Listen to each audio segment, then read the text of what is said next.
இந்த காணொலியை பார்க்குற எல்லாருமே ஏதாவது ஒரு வேலையில் ஈடுபட்டுக்கிட்டு இருக்கோம், இல்லைன்னு சொல்ல முடியாது. அலுவலக வேலையாக இருக்கலாம், வீட்டு வேலையாக இருக்கலாம், ஏதோ ஒரு வேலையில் இருக்கும் இல்லைங்களா? அப்படி இருக்கும் பொழுது என்ன நடக்கும்னு பார்த்தீங்கன்னா, நம்ம வேலை செய்கிறோம், ஆனால் அதுக்கான பலன் கிடைக்கல. இன்னொரு சில நேரத்தில் வேலை செய்யும் பொழுது ஏகப்பட்ட மன அழுத்தங்கள், ஏகப்பட்ட உடல் வலிகள், இப்படி ஏகப்பட்ட பிரச்சனைகள் இருக்குது. இந்த பிரச்சனைலாம் இருக்கே, இது எப்படி வெளியே வர்றது அப்படின்னா, ஒரே ஒரு உத்தியை நம்ம கடைபிடிச்சா போகிறோம். அது என்ன உத்தின்னு பார்க்கறதுக்கு முன்னாடி ஒரு சின்ன கதையை பார்ப்போம். இன்னைக்கு என்ன கதைன்னு பார்த்தீங்கன்னா, உண்மை கதைங்க. ஸ்டீவ் ஜாப்ஸ் எல்லாருக்கும் தெரியும் இல்லையா? ஆப்பிள் நிறுவனத்தை தொடங்கி வைத்தவர். அவர் என்ன ஆச்சு பார்த்தீங்கன்னா, அவர் கம்பெனியை நல்லா வளர்த்துக்கிட்டே போகிறாரு. ஒரு கட்டத்தில் அந்த மேலாண்மை குழுலாம் சேர்ந்து முடிவெடுக்கிறாங்க, இவர் சிஇஓவாக இருக்கிறதுக்கு தகுதி இல்லை, இவரை வெளியேற்றலாம் அப்படின்றாங்க. அவங்க திட்டமிட்டபடியே ஸ்டீவ் ஜாப்ஸையும் வெளியேற்றுறாங்க. யோசிச்சு பாருங்க, அவர் தான் அந்த கம்பெனியை உருவாக்குனவர், ஆனால் அவரே அந்த கம்பெனியை விட்டு வெளியேற்றுறாங்க. இதை கேட்ட உடனே பல பேர், நீங்களும் நாங்களும் இருந்தால் என்ன பண்ணியிருப்போம்? ஒன்று நாம் வெறுத்து போயிருப்போம், வாழ்க்கையை வெறுத்து போய் என்னடா இது வாழ்க்கைன்னு வெறுத்து. ஆனால் அவர் அப்படி பண்ணலைங்க. அவர் தன்மேல் நம்பிக்கை வைத்தார், தன்னுடைய திறமை மீது நம்பிக்கை வைத்தார். திருப்பி நெக்ஸ்ட் அப்படின்னு ஒரு நிறுவனத்தை தொடங்கிட்டார். அதாவது நல்லா யோசிச்சு அந்த பேர் கூட நெக்ஸ்ட், அடுத்தது அப்படின்ட்டு அவர் போயிட்டார். நெக்ஸ்ட் அப்படின்னு ஒரு நிறுவனத்தை தொடங்கி அதை வெற்றிகரமாக நடத்த ஆரம்பித்தார். அது மட்டும் இல்லாமல் அந்த காலகட்டத்தில் தான் அனிமேஷன் துறையில் இன்றைக்கு அழைக்கப்படும் பிக்சார் அப்படின்னு ஒரு நிறுவனம் இல்லையா, அதுவும் ஆப்பிள் ப்ராடக்ட் தான். அதாவது அந்த ஸ்டீவ் ஜாப்ஸுடைய ஒரு கண்டுபிடிப்பு தான். அப்படிப்பட்ட நிறுவனத்தை தொடங்குறாரு. இது நடந்துக்கிட்டே இருக்கும்பொழுது ஆப்பிள் நிறுவனம் பார்த்தீங்கன்னா பல தோல்விகளை சந்திக்குது. கிட்டத்தட்ட அவங்களுடைய பங்குகள் எல்லாம் குறைய ஆரம்பிக்குது. இதை பார்த்துக்கிட்டே இருந்தாங்க. அந்த மேலாண்மை குழு முடிவெடுத்தாங்க, நாம் ஒரு தவறான முடிவு எடுத்துட்டோம், அவரை வெளியேற்றிட்டோம், நாம் இப்போ அதை சரி செஞ்சாகணும். எப்படி சரி செய்யுதுன்னா, அவர் அந்த நெக்ஸ்ட் ஒரு நிறுவனத்தை தொடங்கினார் இல்லையா, அதை இவங்க விலை கொடுத்து வாங்கிட்டாங்க. இப்போது அதாவது அந்த அலுவலகம் எப்படி விலை கொடுத்து வாங்கும்போது என்ன ஆகுது, அப்போ ஸ்டீவ் ஜாப்ஸும் உள்ளே வந்துடுறாரு ஆப்பிளுக்குள்ளே. வந்த உடனே இவரை முதல்ல சிஇஓ திருப்பி நியமிக்கிறாங்க. ஏன்னா அவருடைய பங்குச்சந்தை குறையுது, அந்த ஆப்பிள் ப்ராடக்ட்ஸ்லாம் யாருக்கும் சரியாக போய் சேரல. இப்போ மறுபடியும் அவரை சிஇஓவாக நியமிக்கிறாங்க. அப்படி நியமிக்கும் போது என்ன ஆகுது பார்த்தீங்கன்னா, அவர் ஒரு மாற்றத்தை கொண்டு வரார்.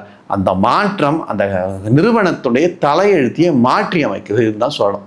அந்த மாற்றம் என்னன்னு பார்த்தீங்கன்னா, நல்லா கவனிங்க. அந்த காலகட்டத்தில் ஆப்பிள் வந்து பலதரப்பட்ட செயல்கள் இருந்தாங்க. அவங்களுடைய பலம் என்னென்னா ரிசர்ச், சொல்லக்கூடிய ஆராய்ச்சி. ஒரு பொருளை ஆராய்ச்சி செய்து அதன் மூலமாக நம்ம எப்படிப்பட்ட சிறந்த பொருளை உருவாக்கி மக்களுக்கு பயன் தரக்கூடிய முடியும் அப்படின்ற ஒரு விஷயத்தை அவங்க கணக்கில் எடுத்துக்கிறாங்க. அப்படி எடுத்துக்கும்போது என்னன்னா, அவங்க பல துறைகளை செய்ய ஆரம்பிச்சிட்டாங்க. கிட்டத்தட்ட இப்போ ஒரு கணினி இருந்தால் அந்த கணினிக்கு என்னென்ன தேவை, அது மட்டும் இல்லாமல் கணினி மட்டும் இல்லாமல் அவங்க வந்து பிரிண்டர்னு சொல்லக்கூடிய அந்த பிரிண்ட் செய்யக்கூடிய இயந்திரம், இப்படி ஏகப்பட்ட விஷயங்களை அவங்களுடைய ஆராய்ச்சி செஞ்சுக்கிட்டு இருந்தாங்க. இதெல்லாம் கவனிச்சாரு. நீங்கள் இப்படி இப்போ ஏகப்பட்ட அந்த 100 விஷயத்தில் உங்களுடைய கவனம் இருக்குது, இதெல்லாம் நீங்கள் மறந்துருங்க, நாம் செய்ய போகிறது 4 விஷயங்கள் தான்ட்டு விரல் விட்டு எண்ணக்கூடிய ப்ராடக்ட்ஸ், அந்த தயாரிப்புகளை மட்டுமே நாம் செய்ய போகிறோம்னு ஒரு முடிவு எடுக்கிறாரு. இந்த முடிவின் மூலமாக அவருக்கு மிகப்பெரிய நஷ்டம் அந்த சமயத்தில் ஏற்படுது. ஏன்னா ஏகப்பட்ட ஆராய்ச்சிகளை நீங்கள் நிறுத்துப்பா, எல்லா ஆராய்ச்சியும் நிறுத்துப்பா, நாம் செய்ய போகிறது 4 விஷயம் தான்ப்பான்னு முடிவு எடுக்கிறாரு. எல்லாரையும் அழைக்கிறார், பேசுகிறார். நாம் செய்ய போகிற இந்த 4 விஷயத்தில் நம்ம முழு சக்தியும் கொண்டு செலுத்துவோம், நிச்சயமாக அதன் மூலம் நமக்கு மிகப்பெரிய பலன் கிடைக்கும் அப்படின்னு ஒரு தன்னம்பிக்கையோட அந்த கருத்தை முன்னே வைக்கிறார். இதை கேட்ட உடனே எல்லாருக்கும் அதிர்ச்சியாகுது.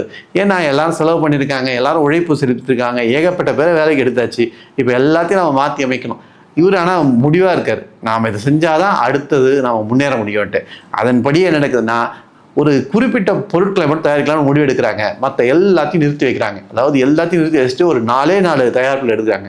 அந்த தயாரிப்புகளில் ஒரு கிட்டத்தட்ட ஓராண்டு காலம் மிகப்பெரிய உழைப்பை செலுத்தி முடிச்சுட்டு அந்த பொருட்கள்லாம் வெளியே வரும்போது மிகச்சிறந்த ஒரு தரத்தில் இருக்குது. இதை பார்த்த உடனே மக்கள் எல்லாம் ஆப்பிள் அப்படின்ற ஒரு நிறுவனத்தின் மேலே மிகப்பெரிய நம்பிக்கை வைக்கிறாங்க. அது வந்து நம்ம இன்று பேசக்கூடிய அலைபேசியாக இருக்கட்டும் அல்லது மடிக்கணினியாக இருக்கட்டும், எல்லா தயாரிப்புகளும் அருமையான ஒரு தரத்தில் இருக்குது. இப்போ என்னாச்சு பார்த்தீங்கன்னா, மறுபடியும் ஆப்பிளோடைய நிறுவனம் மிகப்பெரிய அளவுக்கு உயர்ந்துக்கிட்டே இருந்தது. இப்போ இந்த கதையில தான் அவன் தெரிஞ்சுக்க வேண்டியது என்ன, இது கதைன்னு சொல்லி இந்த உண்மை சம்பவத்தில் தெரிஞ்சுக்க வேண்டிய விஷயம்னு பார்த்தீங்கன்னா, ஒருவேளை ஸ்டீவ் ஜாப்ஸ் வந்து நம்ம எல்லாமே செய்யலான்ட்டு அவர் பண்ணிட்டு இருந்தாருன்னா, ஒருவேளை அவர் வெற்றி பெற வாய்ப்பு இல்லாமல் இருந்திருக்கும். அவர் எடுத்த மிகச்சிறந்த முடிவு என்னன்னா, தேவையில்லாத விஷயம்லாம் நிறுத்து, எது முக்கியமோ அதில் முழு கவனத்தை செலுத்து அப்படின்னு ஒரு விஷயத்தை எடுத்துக்கிட்டார். இந்த விஷயத்தை தாங்க நாமளும் நம்ம வாழ்க்கையில் எடுத்துக்கணும். அப்படி எடுத்துக்கும்போது என்னான்னு பார்த்தீங்கன்னா, நம்முடைய சக்திகள் எல்லாம் குவிக்கப்படும். இன்னொரு எளிமையான உதாரணம் சொல்கிறேன். நாம் ஒரு பஞ்சு இருக்கு இல்லையா, அந்த பஞ்சு எடுத்துமே வெயிலில் வைங்க, எரியுமா? எரியாது. அதுவே ஒரு குவிய கண்ணாடி லென்ஸ் அதை கொண்டு போயிட்டு நீங்கள் வச்சிங்கன்னா அந்த சூரிய கதிரெல்லாம் குவித்து கொண்டு போய் அந்த பஞ்சின் மேலே படும், அது எரிய ஆரம்பிக்கும். எதனால் எரியுது? அது குவிக்கப்படுறதுனால வெப்பம் அதிகரிக்குது, அந்த பஞ்சு இருக்குது. அதுபோல தான் நம்முடைய கவனத்தையும் ஒரு விஷயத்தில் குவிக்கணுங்க. ஏகப்பட்ட இடத்துல போய் கை வச்சோன்னு வச்சுக்கோங்களேன், அது நிச்சயமாக சரி வராது. நாம் செய்ய வேண்டிய வேலைகளை என்னென்ன செய்யணும், எது முக்கியம் அப்படின்னு நமக்கு தெரியணும். நம்முடைய உழைப்பை அந்த வேலையில் செயல்படுத்தினா நிச்சயமாக நமக்கு வெற்றி கிடைக்கும். அதை விட்டு அவன் எல்லாருலேயும் செய்கிறேன்னு நம்ம கொஞ்சம் கொஞ்சமாக கற்றுக்கிட்டோம்னு வச்சுங்களேன், நிச்சயமாக அது நமக்கு மிகப்பெரிய ஒரு வெற்றியை ஈட்டித்தராது அப்படின்ற ஒரு விஷயத்தை நம்ம புரிஞ்சுக்கணும். இந்த உத்தியை நீங்கள் வந்து உங்கள் அலுவலகத்தில் பயன்படுத்துங்க, வீட்டில் பயன்படுத்துங்க. எந்த ஒரு செயல் செஞ்சாலும் எதை வந்து ஒதுக்கி வைக்கணும்னு பாருங்கள். ஒரு உதாரணத்துக்கு சாப்பிட்றதுக்கு ஏகப்பட்ட விஷயங்கள் இருக்குது. சில விஷயங்கள்லாம் நோ சொல்லிடலாம், இது வேணான்ட்டு. அது உங்களுடைய செரிமானத்தை நல்லா உதவி பண்ணும். இன்னும் ஒரு சில விஷயம்லாம் பார்த்தீங்கன்னா, நமக்கு வந்து சில கெட்ட பழக்கங்கள் இருக்குன்னா அதுக்கெல்லாம் நீங்கள் ஒரு பெரிய பேப்பரி நோ சொல்லுங்கள். இல்லை எனக்கு இதெல்லாம் தேவையில்லைன்றாங்க. அது ஒரு மிகப்பெரிய உங்களுக்கு ஒரு ஒழுக்கத்தை கொடுக்கும். உங்களுடைய வேலையில் எந்த வேலையை செஞ்சால் உங்களுக்கு மதிப்பு கூடும், உங்களுடைய திறமை வெளிப்படும் யோசித்து அப்படிப்பட்ட வேலையை எடுத்து அப்படிப்பட்ட வேலையை மட்டும் செய்ய ஆரம்பிச்சிங்கன்னா உங்களை அடிச்சுக்க ஆள் கிடையாது. இப்படி நம்ம கவனத்தை மிக முக்கியமான விஷயங்களை மட்டும் செலுத்துகிறோம், தேவையில்லாத விஷயங்கள் நம்ம சிந்தனையை செலுத்தலை, நம்முடைய சக்தி வீணாகலை அப்படின்னா நிச்சயமாக அது மிகப்பெரிய ஒரு பலம் நமக்கு. ஏன்னா நம்முடைய சக்தி முழுவதும் அந்த வேலைகளில் இருக்கும். அந்த வேலைகள் சிறப்பாக முடியும். வேலைகள் சிறப்பாக முடியும் போது நம்மளுக்கு தன்னம்பிக்கை கூடும். தன்னம்பிக்கை கூடும்போது மீண்டும் மீண்டும் கற்று மீண்டும் மீண்டும் ஒரு மிகப்பெரிய இடத்துக்கு போய்கிட்டே இருப்போம். அப்படிப்பட்ட ஒரு நிலை எல்லாரும் அடைய வேண்டும் என்பதே நம் விருப்பம். இது போன்ற அருமையான கதையையும் கருத்தையும் கேட்பதற்கு கார்த்திக் குமரன் இம்ப்ரெஷன்ஸ் என்ற யூடியூப் சேனலை சப்ஸ்கிரைப் செய்யுங்க. மீண்டும் இது போன்ற அருமையான கருத்துடன் சந்திக்கிறேன். நன்றி, வணக்கம்.